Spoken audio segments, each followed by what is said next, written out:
God never intended gifts of the Spirit as a mere adornment.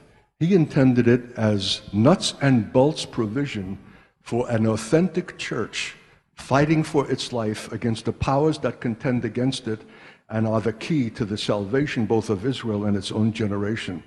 Gifts of the Spirit are a life and death provision for an earnest people who are on the firing line being opposed by the powers of darkness unto death. When we make of those gifts a kind of denominational distinction, an option of you could or you couldn't, it's not all that important, we're already out of the picture. So a church of this kind will be distinguished by its acknowledgement and awareness of the struggle, by its necessity to be profoundly established in the realm of spirit, and can trust the expressions of spirit as not just something to liven services, but a life and death provision of God for wisdom for situations that cannot be anticipated and for which all previous experience does not fit us. See, I'm saying so much. How can you hear this? How can you receive this?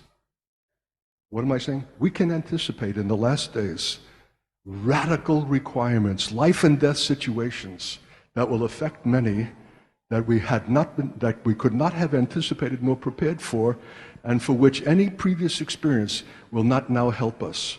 So unless we're hearing right now from the Spirit of God, this is the way, walk ye in it, take this direction, do this, do that, anticipate this, we will have lost the moment. The gifts of the Spirit, prophecy, tongues, interpretation, are critical, life-serving enablements from God, and we have trafficked in that whole dimension and made it a kind of charismatic adornment to improve our meetings.